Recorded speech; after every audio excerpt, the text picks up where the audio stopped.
구약성경 1208면에 기록되어 있는 에스겔서 31장 1절서부터 10절까지 말씀 찾으셨으면 한 절씩 같이 교독하겠습니다. 제가 먼저 읽겠습니다. 여호와께서 권능으로 내게 임재하시고 그의 영으로 나를 데리고 가서 골짜기 가운데 두셨는데 거기 뼈가 가득하더라. 나를 뼈 사방으로 지나가게 하시고 본즉 그 골짜기 주변에 뼈가 세이 많고 아주 많았더라. 그가 내게 이르시되 인자야 이 뼈들이 능히 살 수 있겠느냐 하시기로 내가 대답하되 주 여호와여 주께서 아시나이다. 또 내게 이르시되 너는 이 모든 뼈에게 대언하여 이르기를 너희가 말을 들으라 여호와의 말씀을 듣으라. 주 여호와께서 이 뼈들에게 이같이 말씀하시기를 내가 생기를 너희에게 들어가게 하리니 너희가 살아나리라. 너희에게 빛을 들고 살아나리고 바탕을 쫓고 너희에게 생기를 들어오니 너희가 살아나리라. 또 내가 여호와인 줄 너희가 알리라 하셨다. 이에 내가 명령을 따라 태어나니 태어날 때 소리가 나고 움직이며 이 뼈 저 뼈가 들어맞아 뼈들이 서로 연결되더라. 내가 또 보니 그 뼈에 힘들이 생기고 살이 그에게 가득하였나 그래서 생기가 없더라. 또 내게 이르시되 인자야 너는 생기를 향하여 태어나라. 생기에게 태어나여 이르기를 주 여호와께서 이같이 말씀하시기를 생기야 사방으로부터 와서 이 죽음을 당한 자에게 붙어서 살아나게 하라 하셨다 하라. 이 내가 그 명령대로 태어나였더니 생기가 그들에게 들어가매 그들이 곧 살아나서 일어나 서는데 극히 큰 군대더라. 아멘. 두 손을 가슴에 얹고 저를 따라 고백하시기 바랍니다. 하나님께서는 나를 사랑하신다. 하나님께서는 나를 존귀하게 여기신다. 하나님께서는 나를 축복하신다. 하나님께서는 내 문제를 해결해 주신다. 믿음으로 고백하십니까? 아멘. 우리 성도들에게 인사합니다. 당신을 사랑하고 축복합니다.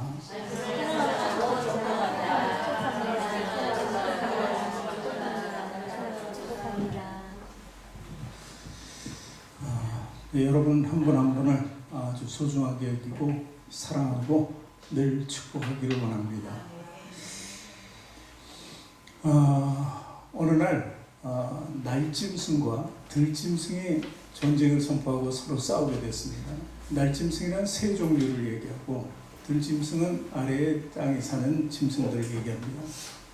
그런데 좀 한 가지 이상한 동물이 있어요. 기이한 동물이 있는데 그래서 박쥐였습니다. 근데 박쥐가 보니까 날짐승과 들짐승이 전쟁을 하는데 때로는 들짐승이 이긴단 말이에요. 그러면 박쥐가 날개를 딱 젓고 들짐승 안에 들어가 있습니다. 그런데 또 날짐승이 이기게 되면 그 숨겼던 날개를 쫙 펴고 또 날짐승에게 붙어가 있습니다. 그런데 어느 날 이 들짐승과 날짐승이 화해를 하게 됩니다. 그 화해를 하니까 이제 모든 것이 다 드러나는 거예요. 박쥐야, 너는 우리 편 아니었냐? 또 상대 쪽에서도 너 우리 편 아니었냐? 그래서 그 박쥐 행실이 모든 것이 드러나게 돼서 그 날짐승과 들짐승이 저들을 외면하고 이제 왕따를 시켰다고 하는 얘기입니다. 그러니까 박쥐는 이쪽도 저쪽도 들어갈 수 없는 신세가 되어버린 것이죠. 사실 오늘 많은 사람들이 자기 유익과 그리고 자기 편을 위해서 이쪽 저쪽으로 많이 붙어 다니기도 합니다. 특히 우리 신앙인들에게 중요한 것은 우리가 하나님 편에 온전히 서야 되는데 때로는 사람에게 붙어서 부탁을 하고 의뢰할 때가 있습니다. 그것이 뭐 잘못됐다는 것은 아닙니다.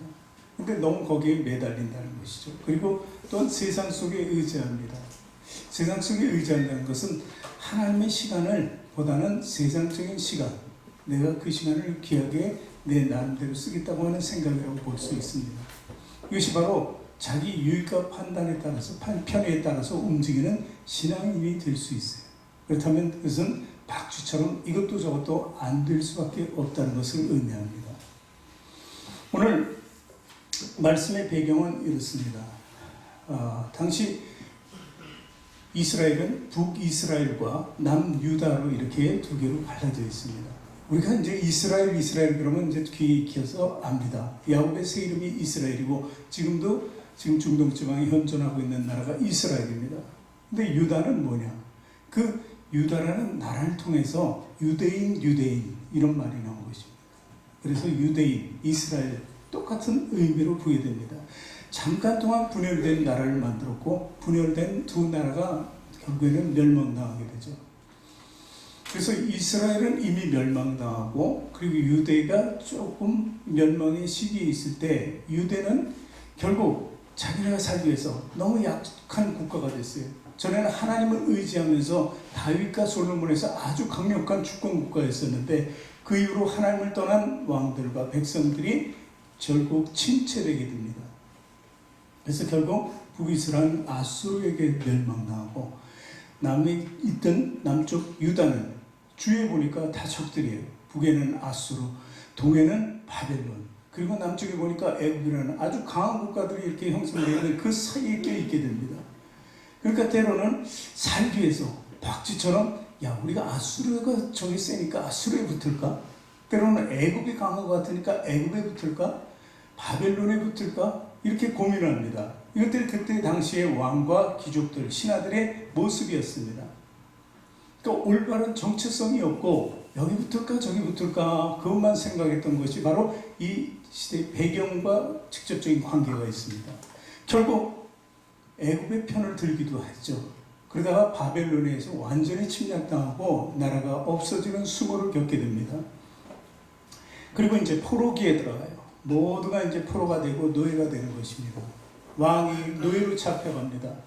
왕이 다른 나라의 노예가 된다는 것은 주권을 잃어버렸다는 이야기가 됩니다. 그리고 제사장들이 또 포로가 되어서 갑니다. 제사장들이 포로가 되었다는 것은 바로 영적인 것이 무너졌다는 것을 의미합니다. 그리고 지도자들이 다 잡혀갑니다. 그러면 국가에는 아무것도 힘을 쓸 능력이 하나도 없는 것입니다. 그래서 바벨론은 그런 사람들을 다 중추적인 사람 노예나 포로로 잡아갔고 그리고 그냥 서민이나 천한 백성들만 거기 놔뒀기 때문에 반란을 일으킬 수 있는 힘도 없게 된 것입니다. 이것이 바벨론의 정책입니다. 어쩌면 이 바벨론의 정책은 사단이 우리를 향한 정책과도 똑같다고 볼 수 있습니다. 우리가 하나님을 잃고 그리고 이스라엘 백성들이 하나님을 잃고 그들이 배신하고 떠났을 때의 모습은 이렇게 방황하는 모습밖에 보일 수가 없다는 것을 의미하는 것입니다. 그래서 우리들에게도 이런 현상이 나타날 수 있습니다. 삶의 문제를 하나님께 기도해도 성공 대답이 없을 때 참으로 답답하죠. 그럼 우선 급하니까 사람과 세상에 의지할 수 있다는 것이죠. 그러나 우리는 좀 더 인내하면서 기다리고 하나님께 간구해야 될 줄 믿습니다. 그랬을 때 하나님께서는 우리를 떠나지 않으시고 우리를 붙잡으신 것입니다. 오늘 에스겔을 데리고 같이 가서 보시는 하나님의 역사를 볼 수 있습니다. 하나님이 함께 하시기 때문에 이 에스겔도 포로로 잡혀가 있었습니다. 그런데 그가 하나님 향해서 늘 부르짖으니까 하나님께서 그에게 회복을 보여주는 거예요. 장차 회복될 이스라엘을 보여주기 위해서 데리고 내려가는 것입니다. 그리고 전혀 상상할 수도 없는, 오늘 보니까 마른 뼈들이라고 그랬어요. 그 많은 마른 뼈들이 여기저기 흩어져 있는 겁니다. 그들이 하나가 돼서 이제 완전한 사람의 형체로 생기까지 부어넣어서 성령의 사람이 됐다는 것을 볼 수 있습니다. 이것은 아무도 할 수 없습니다. 현대의학으로도 할 수가 없는 것입니다. 오직 하나님이 하실 수 있다는 하나님의 주권을 선포하는 말씀이기도 한 것입니다. 우리는 근본을 어디에 둘까?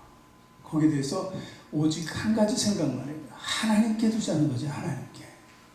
그래서 에스겔, 이 제사장 에스겔을 통해서 우리가 그 환상을 통해서 하나님을 더 이해하고 우리가 어떤 방향으로 설정하며 신앙생활을 해야 될지를 붙잡아야 되는 것입니다. 오늘 마른 뼈의 환상, 이 제목인데 이 뼈라는 게 상당히 중요합니다. 뼈는 사실 모든 것의 기초가 됩니다. 그리고 뼈는 마지막에서도 요즘에 화장을 많이 하잖아요. 이제 소천하거나 사람이 죽게 되면 화장터에 가면은 몇 시간 불을 뗍니다. 아주 고온으로 불을 떼는데 그래도 남는 것은 뭐예요? 뼈. 그래서 결국 그 뼈를 조금 남게 해서 그리고 가루를 만들어서 이제 유족들에게 전해주는 것을 우리가 알 수 있습니다. 그러니까 뼈는 시작과 끝이라고도 볼 수 있는 것이죠. 건물을 지을 때도 골조가 중요합니다. 건물을 허물어낼 때도 골조를 무너뜨리면 쉽게 무너지는 것을 알 수 있습니다. 그리고 우리 조상이나 선조들은 뭘 중시했어요? 중시 여긴 거. 가장 중시는 뼈대 있는 가문. 그죠? 시집 장가 볼 때 뼈대 있는 가문을 굉장히 들어세웠다는 것입니다. 그래서 뼈대 있는 가문이 아니면은 망할 집이라고 이렇게까지 얘기했죠. 사실 그 역사를 더 거슬러 올라가면 신라 시대 때 신라의 왕이 될 수 있는 제도가 있었는데 성골제도라고 합니다. 성골이라는 것은 왕의 핏줄을 가진 사람들, 직접적으로 혈연관계에 있는 사람들끼리 그 안에서 결혼하고 그 안에서 나온 사람만이 왕이 될 수 있는 거예요. 근데 그러다 보니까 대가 끊어질 수 있으니까 진골제도를 도입합니다. 진골은 왕과 다른 평민, 누구라도 왕의 피를 가진 사람과 결혼하면 진골이라고 하죠. 그래서 그 사람들도 나중에 후에 왕으로 세우게 되죠. 이게 왜 중요합니까? 뼈대가 있어야 돼요. 기초가 제대로 되어 있는 쪽을 원하는 것입니다. 참 그걸 본땄는지 북한에서 뭘 얘기해? 무슨 혈통? 백두혈통. 그렇죠? 그래서 뼈대가 중요한가 봅니다. 사실 이게 다 무의미한 거잖아요. 무슨 의미가 있겠습니까? 어쨌든 이렇게 뼈를 굉장히 중요시 여기고, 그리고 우리 사람이 건강에도 뼈가 좋더라고요. 뼈가. 그래서 사고를 푹 고아서 이렇게 남편에게 드셔. 남편이 잘하면 맨날 사고를 먹을 수 있는데 잘못하면 뼈다귀도 못 추리죠. 괜히 사모님 앞에서 부인 앞에. 어쨌든 이렇게 뼈의 중요성을 우리는 알고 있습니다. 그러니까 기초가 있으니까 하나님이 역사하시는 거예요. 오늘 우리는 예배 말씀을 통해서 정말 하나님의 귀한 은혜는 뭔가 알아보기를 원합니다. 세 가지를 보는데, 첫 번째는 우리가 예전에는 소망이 없다는 뼈였다는 것을 알아야 돼요. 그것을 기억해야 된다는 사실입니다.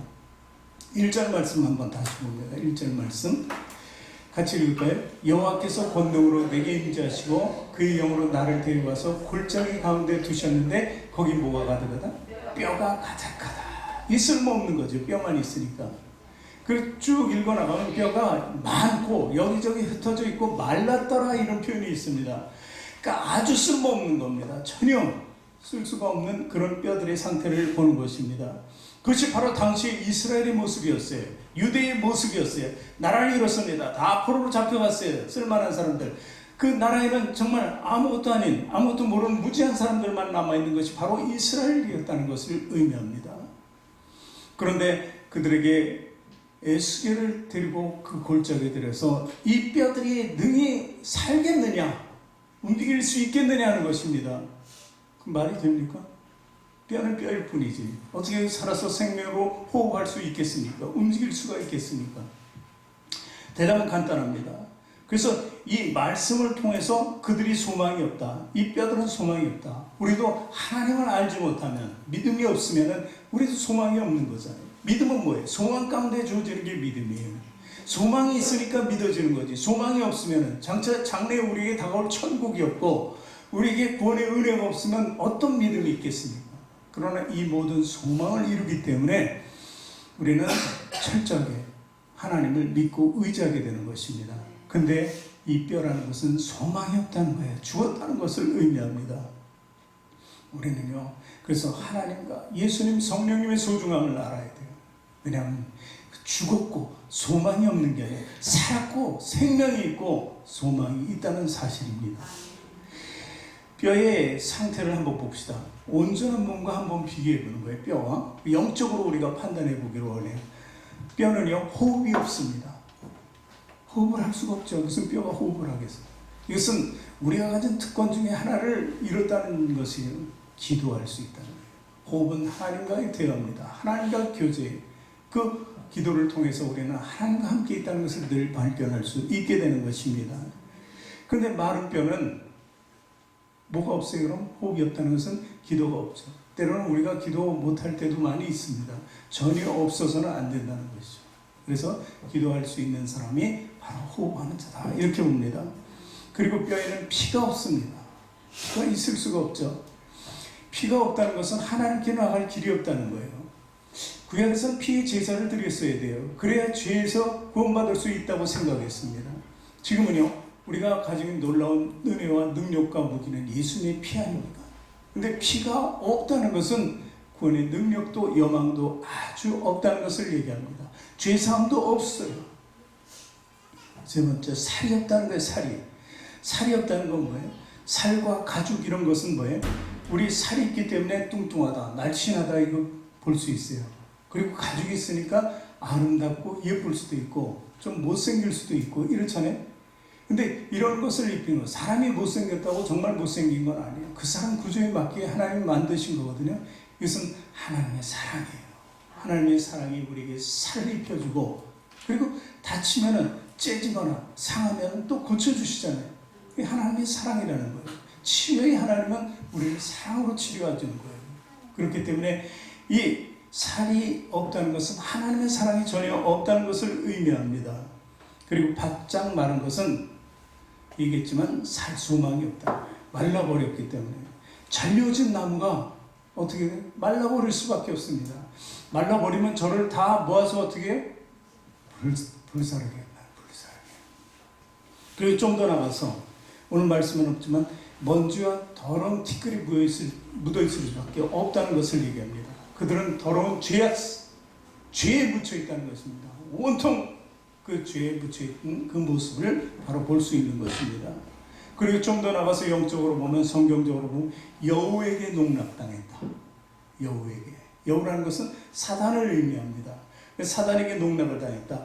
살과 가죽과 힘줄과 피 이런 것이 모두 없어질 수밖에 없는 것은 사단이 영적으로 잡고 있기 때문에 다 잃어버린 것을 이야기하는 것입니다. 그리고 그 뼈들이 온전히 있으면 형태는 있겠구나 하는데 다 흩어져 버렸으니까 이것은 뭐예요? 단결도 아무것도 없는 것. 정말 최악의 비참한 상태를 하나님께서 에스겔에게 보여주고 있는 것입니다. 사실 우리가 믿지 않았을 때는 그런 모습이었습니다. 그런 상태로 살아가는 거였습니다. 그렇기 때문에 이제는 우리는 변환된 삶 속에서 살아가는 거예요. 이스라엘에게 소망을 주시려는 하나님, 그리고 그를 세우시려는 하나님, 그 하나님을 우리가 발견할 수 있어요. 그래서 예수님을 통해서 나를 살리시고 나를 세우시려고 하나님 의도를 깨달아야 돼요. 그럼 우리는 그것에 올인하게 됩니다. 빠지게 돼요. 세상과 사람은 다 간 것 없고 오직 주님만 보게 된다는 사실입니다. 이것이 우리 과거를 철저히 깨닫고 하나님의 뜻을 알았을 때 주어지는 놀라운 은혜인 줄 믿으시기 바랍니다. 두 번째는 하나님의 말씀을 들어야 된다는 거예요. 하나님의 말씀. 하나님의 말씀 오늘 몇 절이죠? 하나님께서는 오늘 말씀을 통해서 일어나시기를 원해요. 37장 7절인가요? 서두의 말씀 중에서 하나님 말씀 7절부터 읽어봅니다. 이에 대하여 명령을 따라 대언하니 대언할 때 소리가 나고 움직이며 이 뼈 저 뼈가 들어맞아 뼈들이 서로 연결되더라. 이렇게 하면서 하나님께서 일하시고 대언한다. 이렇게 말씀합니다. 그리고 4절에 보니까 또 내게 이르시되 너는 이 모든 뼈에게 대언하여 이르기를 너희 마른 뼈들아 여호와의 말씀을 뭐라고요? 들을지어다. 이렇게 기록하고 있습니다. 말씀을 들으라고 분명히 기록하고 있는 것을 볼 수 있습니다. 하나님 가련한 인생들을 소망을 가지게 하고 영생의 길로 인도하시기를 원하는 거예요. 그래서 이 하나님의 말씀을 들으라 하는 것은 우리가 이 시대에서는 예수 그리스도께서 전해주신 복음을 들으라는 거예요. 굿뉴스, 좋은 소식을 너희들이 접하라고 이렇게 말씀하시는 거예요. 예수님 그분 자체가 바로 기쁨의 소식인 것을 우리는 알아야 되는 거예요. 그 말씀을 듣는 자마지 하나님을 알 수 있는 거예요. 예수님께서 그랬어요. 하나님께서 아버지가 일하시니 나도 일한다 이렇게 말씀하셨어요. 그것은 뭐예요? 하나님이 계속해서 주권적으로 역사하신다. 누구를 통해서? 예수님을 통해서 역사하신다는 것을 보여주고 있는 거예요. 그래서 하나님께서는 계속해서 일을 하신다. 누구에게? 이 메마른 뼈들을 통해서 일을 하신다. 그런 것을 우리가 알아야 됩니다. 요한복음 1장 14절을 보니까 말씀이 육신이 되어 우리 가운데 거하시매 우리가 그의 영광을 보니 아버지의 독생자의 영광이요 은혜와 진리가 충만하더라. 이렇게 기록되어 있습니다. 그것은 바로 예수님이 아버지의 일을 하시고자 하는 것이고 그 하시는 대상은 바로 그를 따르고 믿는 자, 예수님의 피를 공유하는 자들을 이야기하는 것입니다. 그러니까 말씀 속에 뭐가 있다고요? 생명이 있다는 거예요. 생명. 말씀을 들을지어다. 생명의 말씀을 듣는다는 것은 뭐예요? 귀로 듣는다. 물론 귀로 들을 수 있어야 돼요. 그런데 듣고 나서 어떻게 돼요? 순종해야 된다. 너 말 좀 잘 들어라 그러잖아요. 잘 들어라. 그것이 순종을 요구하는 어른들의 말씀 아닙니까? 그렇듯이 말씀은 순종으로 받아들여야 한다는 것을 얘기하는 것입니다. 자, 그러면 이제 말씀을 통해서 이제 하나님께서 우리에게 역사를 하십니다. 근데 이 역사의 순서를 보니까 소리가 난다. 소리가. 그 소리가 난다. 이제 뼈들이 소리가 나는 거예요. 뭔가 움직임이 있으니까 소리가 나는 것입니다. 이것이 바로 최초의 예수님께서 우리를 다가오는 모습이에요. 콜링이라는 거예요. 콜링. 부르신다는 거예요. 예수님께서 제자를 부르듯이 우리 구원받지 못할 자들에게 구원을 요청하시는 거예요. 요청한다는 게 콜링입니다. 전화를 걸잖아요, 우리가. 콜링. 그러면 전화를 받는 사람이 전화하는 사람과 대화할 수 있어요. 하는 사람이 없으면 전화는 무용지물이잖아요. 내게 있어서. 걸 수는 있겠죠, 자기가. 그러나 이 콜링이라는 자체는 누군가 나에게 불러줬다, 호출해줬다. 이렇게 의미하면 됩니다. 그러면 예수님께서 우리를 콜링해줬다. 이것이 바로 소리라는 거예요. 소리가 나기 시작했다. 또 움직인다. 이렇게 기록하고 있습니다. 37장 7절 말씀을 지금 보는 거예요. 37장 7절 말씀. 이에 내가 명령을 따라 태어날 때 소리가 나고, 이게 바로 소리가 나는 거. 움직이며 할 때 움직인다는 것은 뭐예요? 우리가 거기에 반응하는 겁니다. 그러니까 나 자신의 죄를 발견하게 되고 하나님 앞에 나가서 예수 그리스도의 이름으로 회개하기를 원하는 거예요. 콜링 다음에는 바로 회개하는 거예요. 중생해야 돼요. 우리가 그 회개를 통해서 거듭날 수 있어야 된다는 거예요. 이게 사실 오늘 말씀에 이 구원의 8대 요소가 똑같은 거예요. 구원의 단계를, 이 단계를 보여주는 것입니다. 그 다음에 이제 뼈들이 서로 연결됐다는 거예요. 뼈들이. 그러니까 흩어져 있었잖아요. 그것이 형체를 이루기 위해서 모여지는 거예요. 예전에 다 갈라졌던 소망 없는 삶이 뭔가 이제 소망을 바라는 기대하는 마음속에서 다시 모여서 재기능을 할 수 있도록, 기초를 세울 수 있도록 움직이고 있다는 모습을 보여주는 것입니다. 사실 이 서로 연락한다는 것은 개인적으로도 중요하지만 교회 안에서도 굉장히 중요합니다. 우리가 서로 연락해야 돼요. 서로 연결성이 돼야 돼요. 서로 같이 헌신할 수 있어야 돼요. 합력하여 선을 이룰 수 있어야 된다는 거예요. 그것이 바로 오늘 이 뼈들이 연락한다는 의미. 한 뼈만 연락하겠어요. 여기저기서 뼈들이 연락하고 이루어지는 그 모습을 우리가 상상해 볼 수 있는 것입니다. 그리고 이제 8절 보니까 이제 제대로 된 육신이 입혀지는 것을 볼 수 있습니다. 같이 읽습니다. 8절. 내가 또 보니 그 뼈에 힘줄이 생기고 살이 오르며 그 위에 가죽이 덮이며 그 속에 생기는 없더라. 보니까 힘줄이 생기고 살이 생기고 가죽이 다 입혀졌어요. 사람의 형체는 다 갖춰졌는데 뭐가 없더라고요? 생기는 없더라. 이렇게 기록하고 있습니다.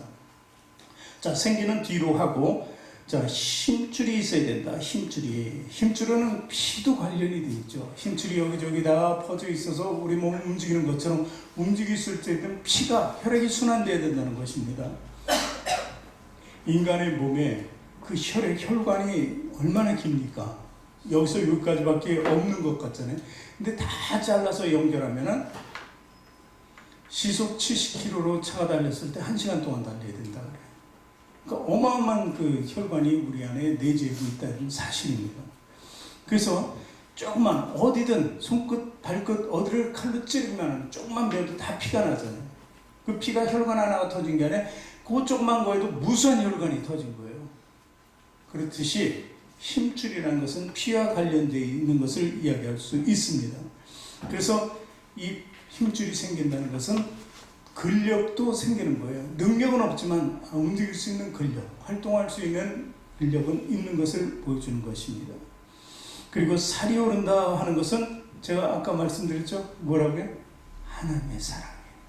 하나님의 사랑이 우리 안에 들어와서 우리가 아름다운 형체로, 옛날엔 죄악 속에서 우리가 썩어질 육신을 가지고 죽을 수밖에 없었어요.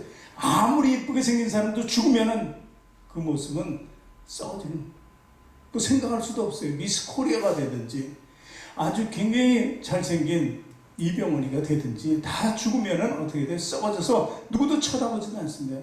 몸이 차지면 만지려고 생각도 안 해요. 표정 없는 그 모습을 볼 수밖에 없는 거예요. 그걸 보고 누가 이쁘다 잘생겼다 그렇게 하겠습니까?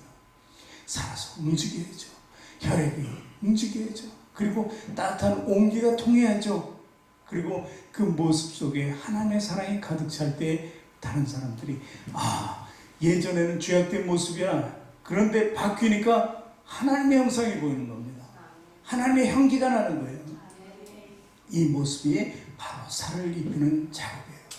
예전에 아무리 살을 입혔어도 아무 쓸모 없었지만 하나님께서 사랑으로 입혀주시면 완전히 다른 모습으로 나간다는 거예요. 그것이 바로 나중에 우리 육신의 부활로 이루어질 수 있는 아름다운 모습이 되기도 한다는 것입니다. 자, 그리고 가죽을 덮어주신다. 이 가죽을 참 잘 덮어줘야 돼요. 머리숱도 좀 어느 정도 있어야 되고, 그렇잖아요. 눈도 이뻐야 되고, 쌍꺼풀 주시면 더 좋고, 입술도 토통하게 좀 좋고, 이렇게 다 우리 바람이잖아요.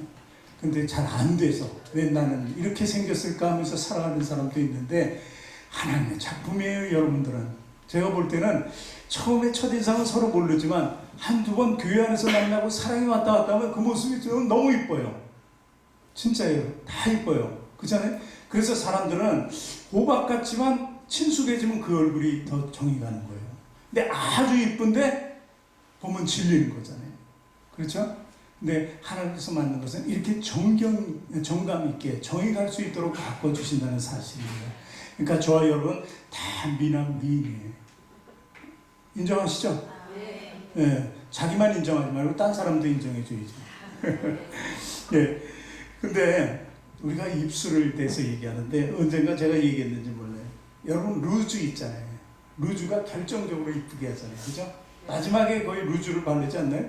차 안에서도 다른 거는 잘 먹고 루즈는 막 바르더라고요. 사람들이 밥 먹고 나도 루즈. 근데 루즈가 원료가 뭔지 아세요? 잘하시네. 그러니까 늘 지렁이 바르고 다니시는 거예요. 제가 간염으로 의사들이 생각하는 체계 수치를 넘어갔었어요. 젊었을 때. 온통 오렌지색이에요. 배설물도 오렌지. 완전히 그래서 포기했어요. 완전히 제가 그때 당시에는 웬만한 교수들, 과장들을 아는 급에 있었거든요. 근데 뭐 전혀 내과하고 관계없는 과장들이 와서 저를 위로해 주더라고요. 그래서 야, 사람들 많은데 와서 저런 사람들이 탁 오니까 내가 빽이 있는 것을 보여주나. 교만한, 그 순간에도 교만한 생각. 주위 사람들 보면서 흉부외과 과장도 오고 소아과 과장도 오고 하니까 저 사람 도대체 무슨 이렇게 볼까봐 교만해졌었는데 왜 그랬나 그랬더니 저를 잘 아는 교수님이 제 죽으니까 한 번씩 가서 봐주라고. 몰랐어요. 교만해가지고 그냥. 그런데 사실 그때 제가 살아날 수 있는 게 다 포기했거든요. 그러니까 의사나 이런 분들이 카톨릭 성모병원이었는데 당시에 이제 쓸 수 있는 거 써보라 그러더라고요. 의사가 해줄 수 있는 게 없으니까 쓸 수 있는 거 써보라고. 그래서 토룡탕을 먹었어요. 토룡탕이 뭔지 아세요? 네. 용은 없으니까 지렁이가 대신 그거 먹고 제가 살아났거든요. 근데 그렇게 건강이 좋아요. 그래서 제가 회복됐는데 왜 이야기를 하냐면 요즘 여자들이 오래 사는 이유가 다 지렁이를 늘 수시로 구경하기 때문에 그렇지 않을까. 어쨌든 이게 좋고요. 그래서 우리는 어쨌든 이렇게 과정을 통해서 완벽하게 아름다움을 가질 수 있는 창조물이 다시 돼야 된다는 사실. 근데 마지막으로 뭐가 빠졌다고요? 생기붐이 빠졌다는 거예요. 생기붐이. 하나님께서 인간을 만드실 때 당신의 작품을 만드시고 당신의 손안에 넣기 위해서 당신을 찬미하기 위해서 무슨 역사를 무슨 사역을 하셨냐면 창세기 2장 7절에 그 말씀에 같이 읽습니다. 여호와 하나님이 땅의 흙으로 사람을 지으시고 생기를 그 코에 불어넣으시니 사람이 생영이 됐다 이거예요. 영적인 부분이 짐승들과 틀리다는 거예요. 완벽한 영적인 사람이 됐다는 것을 이야기하는 것입니다. 그러니까 거기에 생명이 없으니까 이 사람은 있으나 마나요. 근데 이 뼈들에게 마지막 단계에 줄 것은 하나님이 너는 내 것이라. 내가 너를 조성했다.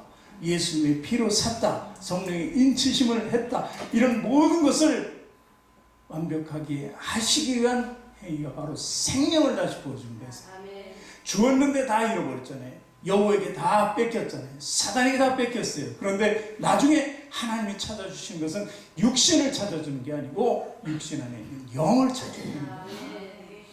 그래서 이 생기가 곧 성령의 역사라는 것을 믿으시기 바랍니다. 예수님의 피로 구원받았지만 가장 중요한 것도 성령의 역사가 우리에게 있어야 된다는 것입니다. 그래서 우리는요, 썩어질 육신만으로 살아갈 것인가, 영적인 사람이 될 건가, 이 자리에서 판단할 수 있어야 돼요. 6절까지는 그리고 아까 읽었던 8절에는 아직 생기는 없더라. 이 삶으로 살려는 여러분은 마지막에 하나님 나라를 볼 수 없다는 거예요. 근데 7절 말씀대로 마지막에 창세기 2장 7절대로 생기를 부어넣어줘야 돼요. 그리고 8절에 이어서 생기는 없더라. 다음 9절을 읽어봅시다. 또 내게 이르시되 인자야 너는 생기를 향하여 대언하라. 생기에게 대언하여 이르기를 주 여호와께서 이같이 말씀하시기를 생기야 사방에서부터 와서 이 죽음을 당한 자에게 불어서 살아나게 하라 하셨다 하니라.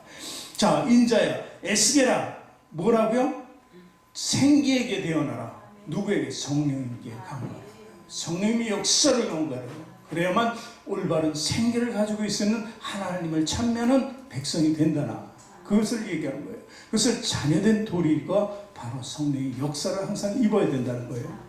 그래서 요한복음 6장 63절에 뭐라고요?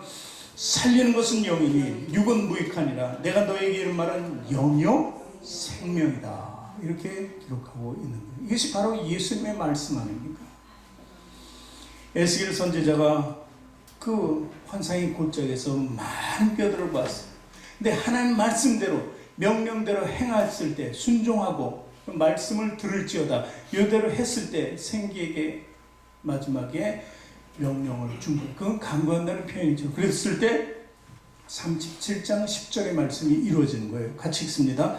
이에 내가 그 명령대로 대언하였더니 생기가 그들에게 들어가며 그들이 곧 살아나 일어서 섰는데 극히 큰 군대더라.